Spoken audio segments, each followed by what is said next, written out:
Hello friends, welcome to made easy prime. So आज हम current affair news bulletin के next part में कुछ इंपॉर्टेंट करंट अफेयर आर्टिकल को डिस्कस करेंगे। सो चलते हैं फर्स्ट आर्टिकल की तरफ। तो हमारा फर्स्ट आर्टिकल है मियावाकी मेथड ऑफ अफॉरेस्टेशन। ये मेथड या फिर ये टेक्निक जापान से ओरिजिनेट हुई थी।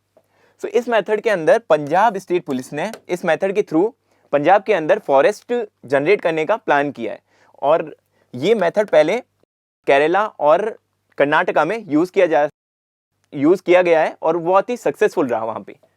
सो इस मेथड में होता क्या है एक्चुअल में, इस मेथड में अर्बन एरिया के अंदर एक स्मॉल प्लॉट के अंदर वहाँ के नेटिव प्लांट्स को इम्प्लांट किया जाता है और उनको ग्रो कराया जाता है और वो 2-3 साल के अंदर एक फॉरेस्ट का रूप ले लेते हैं और वो टोटली सस्टेनेबल और लॉन्ग लास्टिंग होते हैं।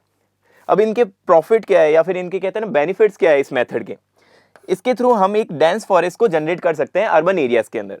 और सेकंड, ये रिलेटिवली शॉर्टर टाइम पीरियड, मतलब कि 3-4 साल के अंदर फॉरेस्ट जनरेट हो जाता है, तो इतने कम टाइम में एक फॉरेस्ट डेवलप कर सकते हैं हम। अब इसमें मेथड क्या होता है, इसमें जैसे इस पिक्चर में शो है कि फर्स्ट हम सीड्स को नर्सरी के अंदर इम्प्लांट करते हैं या फिर जर्मिनेट करवाते हैं। जर्मिनेट करवाने के बाद में अर्बन एरिया के अंदर किसी प्लॉट में उसको इम्प्लांट किया जाता है।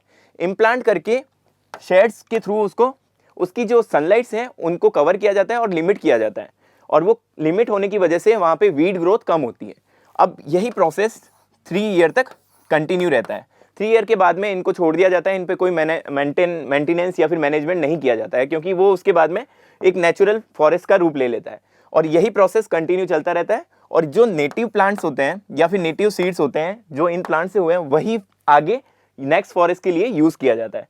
तो ये सिंपल इसका एक प्रोसेस है और इसके थ्रू हम एक कार्बन सिटी के अंदर या अर्बन एरियाज के अंदर कार्बन सिंक भी जनरेट कर सकते हैं।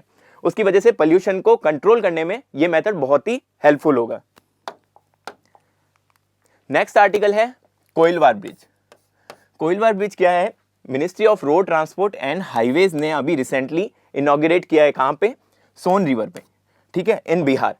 तो कोइलवार ब्रिज वैसे ओल्ड ब्रिज ये है, उसी को नए फॉर्म में एक दूसरा रूट जनरेट किया गया है।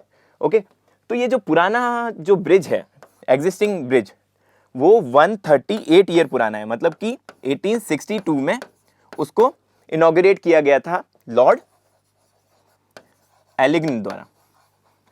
ओके, ये मेजर लिंक है यूपी एंड बिहार के बीच में। क्यों? क्योंकि ये जो बिहार की 2 सिटीज हैं, आरा को पटना से कनेक्ट करता है। सो ये ब्रिज किसके ऊपर है? सोन रिवर के ऊपर। तो सोन रिवर के ऊपर यहाँ पे बिहार के अंदर इस जगह पे यहाँ पे ये लोकेटेड है। सोन रिवर जो गंगा रिवर है उसकी मेन ट्रिब्यूटरी है और सेकंड लार्जेस्ट ट्रिब्यूटरी भी है। फर्स्ट कौन सी है? यमुना। इसकी 3 ट्रिब्यूटरीज हैं। कौन सी? रिहांद, नॉर्थ कोयल और कन्हार। इसका ओरिजिन एमपी में अमरकंटक एरिया है या फिर प्लेटू है, वहां से होता है। अमरकंटक से एक इंपॉर्टेंट रिवर है, उसका भी ओरिजिन होता है नर्मदा। इसीलिए ये अमरकंटक प्लेटू भी बहुत ज्यादा इंपॉर्टेंट है। नेक्स्ट आर्टिकल है C-32LS2 प्रोपेलेंट टैंक। अब ये प्रोपेलेंट टैंक है क्या? ये क्रायोजेनिक प्रोपेलेंट टैंक है जो कि अभी हाल ही में HAL हिंदुस्तान एरोनॉटिक्स लिमिटेड ने डेवलप किया है और इसको इसरो को सौंप दिया है। ओके, ये लार्जेस्ट एवर टैंक है, अभी तक इंडिया का सबसे बड़ा टैंक है और it increases the payload capacity. ठीक है, जो अभी इंडिया की सैटेलाइट है, लॉन्च व्हीकल्स हैं, उनका जो पेलोड कैपेसिटी है उसको इंक्रीज करेगा। अभी इससे पहले जब ये डेवलप नहीं हुआ था, उससे पहले इंडिया दूसरी कंट्री जैसे फ्रेंच गुयाना उनके ऊपर डिपेंडेंट थी, लेकिन अब इंडिया खुद जियो सिंक्रोनस में हैवी व्हीकल लॉन्च व्हीकल्स के थ्रू सैटेलाइट सेंड कर सकता है। Now India can also carry heavier communication satellites into space. अब इस टैंक की अगर हम बात करें तो ये क्रायोजेनिक प्रोपेलेंट टैंक है, ठीक है, जो कि एल्यूमिनियम एलॉय से बना है। अब इसकी कैपेसिटी कितनी है? 6 टन। अब 6 टन का लोड या फिर वेट इजीली कैरी कर सकता है ये इंजन। अब क्रायोजेनिक इंजन क्या होता है? Cryogenic is a fuel. Cryogenic fuel होता है जो कि स्टोर्ड और लिक्विफाइड फॉर्म में होता है। गैसेज होती हैं जो कि लिक्विफाइड और स्टोर्ड होते हैं वेरी लो टेम्परेचर पे। लो टेम्परेचर कितना? Below -150 degree centigrade. ठीक है, इसके अंदर मेनली दो गैसेस होती है, उनको लिक्विफाइड फॉर्म में रखा जाता है। फर्स्ट लिक्विड हाइड्रोजन -250 डिग्री पे ये लिक्विफाइड फॉर्म में कन्वर्ट हो जाती है, और ऑक्सीजन -180 डिग्री पे लिक्विफाइड फॉर्म में कन्वर्ट हो जाती है। तो इन दोनों फ्यूल्स को मेनली यूज किया जाता है इस टैंक में। अब इसके एडवांटेजेस क्या है? हाई एनर्जी, इस फ्यूल की एनर्जी अदर फ्यूल्स के कंपैरिजन में बहुत ही हाई होती है, और ये क्लीन फ्यूल है, मतलब इनमें एग्जॉस्ट में पोल्यूशन होने के चांसेस बहुत कम है, और ये एफिशिएंट भी है अदर के कंपैरिजन में।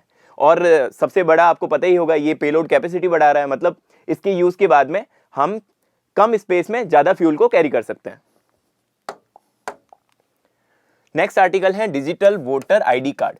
सो अभी हाल ही में इलेक्शन कमीशन ने प्रपोज किया है electronics form of electoral photo identity card. अब इसके थ्रू क्या होगा, मतलब पहले क्या होता था ना, जो इलेक्शन कमीशन को वोटिंग के टाइम पे जो वोटर आईडी कार्ड है उनको प्रिंट किया जाता था, प्रिंट करना पड़ता था और उनको डिस्ट्रीब्यूट करना पड़ता था, मतलब इनका कॉस्ट बहुत आता है। ठीक है, हार्ड कॉपी को प्रिंट करना, उसके बाद में उसको डिस्ट्रीब्यूट करना। तो ये होने के बाद में क्या होगा ना कि हमारे पास में अपने फ़ोन में, ठीक है, ये देखो इस फॉर्म में एक वोटर आईडी कार्ड होगा, ठीक है, ई वोटर आईडी कार्ड, उसके थ्रू हम इसको बारकोड के थ्रू स्कैन करके डायरेक्ट यूज कर सकते हैं। सो ये इसके अंदर क्या क्या इंफॉर्मेशन होगी, एक बारकोड होगा, ठीक है, जिसको हम यूज कर सकते हैं। इसमें आपका नेम होगा, डेट ऑफ बर्थ होगी और एड्रेस होगा। ओके, और ये कब होगा फाइनल? जब इलेक्शन कमीशन है इसको अप्रूव कर लेगा तब ये फाइनल हो जाएगा और इसके ऊपर वर्क स्टार्ट हो जाएगा। अभी ये प्रपोज्ड है।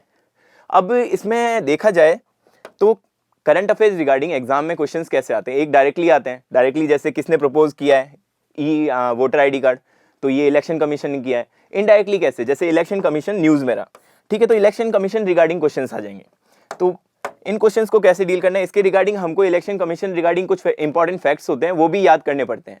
जैसे इलेक्शन कमीशन की अगर हम बात करें तो ये क्या है, एक कॉन्स्टिट्यूशनल बॉडी है, ओके, अंडर आर्टिकल 324। ये आर्टिकल बहुत ज्यादा इंपॉर्टेंट है, ये आप याद रखिएगा। और इसके अंदर टोटल कितने मेंबर होते हैं? 3 मेंबर होते हैं। ये 3 मेंबर बॉडी है, ओके। 3 मेंबर में से कौन होंगे? एक होते हैं चीफ इलेक्शन कमिश्नर और 2 होते हैं इलेक्शन कमिश्नर। और इन दोनों की जो टर्म्स हैं या फिर ये कितने साल तक होते हैं, वो 6 ईयर का इनका टर्म होता है और 65 ईयर्स एज होती है। मतलब इन दोनों में से जो सबसे पहले कंप्लीट होगा उसके अकॉर्डिंग इनका टर्म कंप्लीट होगा। और इलेक्शन कमीशन किन किन के इलेक्शन कंडक्ट करवाता है? First president, vice president, Lok Sabha, Rajya Sabha, और जो स्टेट्स में होते हैं एमएलएस के लिए और एमएलसीज के लिए। तो मतलब एमएलए एंड एमएलसी मतलब लेजिस्लेटिव काउंसिल्स और लेजिस्लेटिव असेंबली, इन दोनों के इलेक्शंस भी इलेक्शन कमीशन द्वारा कंडक्ट करवाए जाते हैं। सो ये कुछ इंफॉर्मेशन सी इलेक्शन कमीशन रिगार्डिंग, वो आप याद रखिएगा। नेक्स्ट आर्टिकल है सैन इसिड्रो मूवमेंट। ये मूवमेंट कहां पे हुआ है? क्यूबा में। सैन इसिड्रो वहां की एक सिटी है या फिर यूनेस्को वर्ल्ड हेरिटेज साइट है। कहां की? क्यूबा की, ठीक है। वहां पे 2018 में ये प्रोटेस्ट स्टार्ट हुआ था। अब क्यों हुआ था ये? क्योंकि गवर्नमेंट ने एक रूल लेके आई थी या एक लॉ पास किया था, डिक्री 349, ठीक है। इस लॉ के अकॉर्डिंग वहां की जो कल्चर मिनिस्ट्री है उन्होंने आर्टिस्टिक वर्क, ठीक है, उस पर रोक लगा ली थी। उसकी वजह से उन्होंने ये मूवमेंट स्टार्ट किया था। और ये मूवमेंट होने का मेन रीजन क्या है कि वहां पे कम्युनिस्ट रिजीम है। कम्युनिस्ट रिजीम होती है, वहां पे क्या होता है कि वो प्रोटेस्ट वगैरह को लीगल नहीं मानते हैं, ठीक है। प्रोटेस्ट करना वहां पे इलीगल होता है, ठीक है। लेकिन 2015 के अंदर यूएस एंड क्यूबा, इन दोनों के बीच में एक बायलैटरल ट्रेड हुआ था। उसके अकॉर्डिंग यूएस ने एक डिमांड रखी थी कि हम आपके साथ में बायलैटरल ट्रेड तभी करेंगे जब आप अपने लोगों को इंटरनेट फ्रीडम देंगे, ठीक है। तो उसी के बाद में या फिर उससे इस टाइप के मूवमेंट होना स्टार्ट हुआ और फर्स्ट टाइम 2018 में इस रिगार्डिंग प्रोटेस्ट स्टार्ट हुआ। तो क्यूबा, ये क्यूबा है, ठीक है। ये कहां पे है? कैरेबियन सी के अंदर लोकेटेड है। और क्यूबा की कैपिटल हवाना, हवाना के अंदर सैन इसिड्रो लोकेटेड है, ठीक है। इसकी लोकेशन आप याद रखिएगा। क्यूबा कैरेबियन सी का सबसे लार्जेस्ट आइलैंड है और इसमें कुछ आइलैंड है, जैसे ये हो गया क्यूबा हो गया, हाइती हो गया, जमाइका, डोमिनियन रिपब्लिक, इनको एक अलग से डोमिनेट करते हैं लार्जर एंटिलीज नाम से। और जो स्मॉलर आइलैंड्स होते हैं यहाँ पे है इस साइड में, उनको स्मॉलर एंटिलीज भी कहा जाता है। और जो क्यूबा है ये एक मीटिंग पॉइंट है, it's a meeting point of gulf of Mexico, Caribbean sea और अटलांटिक ओशन। तो इन तीनों का ये मिक्सिंग पॉइंट है। तो ये कुछ इंफॉर्मेशन थी इनके रिगार्डिंग जो आप याद रखिएगा। नेक्स्ट आर्टिकल है माइक्रो क्लाइमेट जोन शिफ्टिंग। अभी हाल ही में council of energy, environment and water ने एक रिपोर्ट रिलीज की है जिसका नाम है preparing India for climate event. तो ये फर्स्ट टाइम की ऐसी रिपोर्ट है जिसके अंदर एक्सट्रीम क्लाइमेट इवेंट को मॉनिटर किया गया है या फिर मैप किए गए। इंडिया के मैपिंग में दिखाया गया है कि कहाँ पे या कौन से एरियाज में वेदर एक्सट्रीम होता है। तो इसके अकॉर्डिंग 40% ऑफ इंडियन डिस्ट्रिक्ट्स हैं वो फेस कर रहे हैं shifting of pattern of extreme climate event. अब ये होते क्या है एक्सट्रीम क्लाइमेट इवेंट? जैसे फ्लड हो गया, साइक्लोन्स हो गया, हीट स्ट्रोक हो गए, ठीक है, कोल्ड वेव्स हो गई, ये सारी की सारी एक्टिविटीज हैं वो एक्सट्रीम क्लाइमेट इवेंट कहलाती है। अब इस रिपोर्ट के अकॉर्डिंग महाराष्ट्र का जो 80% एरिया है वो शिफ्टिंग से या फिर माइक्रो क्लाइमेट जोन शिफ्टिंग के से कहते हैं ना इन्फ्लुएंशियल है। तो ये होता क्या है माइक्रो क्लाइमेट जोन शिफ्टिंग? जैसे सिंपल सा अगर देखें न्यू दिल्ली की अगर हम बात करें तो न्यू दिल्ली एक तरह से अर्बन एरिया है, तो यहाँ पे हीटिंग जोन भी कहते हैं या फिर हीट बहुत ज़्यादा है, ठीक है। उसकी वजह से क्या होता है ना कि आसपास की जो वेव्स है या फिर वो डिस्टर्ब्स होती हैं, उसकी वजह से यहाँ पे कभी ऐसा होता है कि बहुत ज़्यादा गर्मी हो जाती है, कभी बहुत ज़्यादा सर्दी हो जाती है, ठीक है, मतलब कुछ फिक्स नहीं रहता है। तो इन जो ये एरिया होते हैं उनको माइक्रो क्लाइमेट जोन्स कहा जाता है और ये शिफ्ट होते रहते हैं। मतलब कभी विंटर है, कभी बहुत ज़्यादा कोल्ड हो गया, वहाँ पे कोल्ड वेव चल रही है, कभी हॉट वेव चल रही है और कभी बाढ़ भी आ रही है, कभी एकदम ड्रॉट वाली कंडीशन है। तो ये इसी की वजह से होता है। So the micro climate zones are regions where the weather is different from the surrounding areas. मतलब कि यहाँ पे जो वेदर है वो इसके आसपास के एरिया से बहुत डिफरेंस होता है और इसका मेन रीजन क्या है? High human activity. तो जितनी भी मेट्रो सिटीज़ हैं वहाँ पे ह्यूमन एक्टिविटी बहुत ज़्यादा होती है, उसकी वजह से क्या होता है आप देख लो, हीट कहाँ से निकलती है। इंडस्ट्री की अगर हम बात करें या फिर ऑटोमोबाइल हो गए या जो व्हीकल्स होते हैं उनसे हीट निकलती है, एयर कंडीशंस यहाँ पे बहुत ज़्यादा यूज़ होते हैं। तो इनकी वजह से इनका जो एरिया है या फिर इनकी जो लोकेशन है वो बहुत ज़्यादा हीटेड होती है। तो मेजर रीज़न क्या है इनके कि ये शिफ्टिंग होती क्यों है?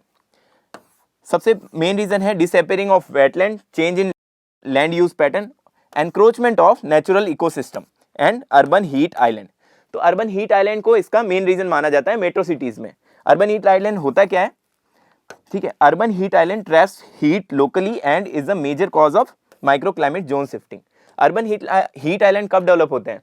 जैसे कुछ एरिया है, जैसे मैं दिल्ली की अगर बात करूँ आपको, तो दिल्ली में सबसे ज़्यादा एक्टिविटीज़ क्या होती हैं? ठीक है, यहाँ पे व्हीकल्स बहुत ज़्यादा चलते हैं, ठीक है, उसकी वजह से व्हीकल्स से जो एग्जॉस्ट है वहाँ से हीट निकलती है, वो हीट हो गई। एसीज बहुत ज़्यादा यूज़ होते हैं, तो उन एसीज की वजह से जो हीट निकलती है वो भी वहाँ के क्लाइमेट को हीटेड करता है या फिर वहाँ के टेम्परेचर को इंक्रीज करता है। थर्ड हो गया इंडस्ट्री, तो इनकी वजह से वहाँ का टेम्परेचर बहुत ज़्यादा हाई होता है। तो ऐसी सिटीज़ जहाँ का टेम्परेचर बहुत हाई होता है ह्यूमन एक्टिविटीज़ की वजह से, उनको अर्बन हीट आइलैंड कहा जाता है। तो ये था mainly micro climate zone shifting. So ये कुछ आज के इंपॉर्टेंट आर्टिकल्स थे। Thank you so much.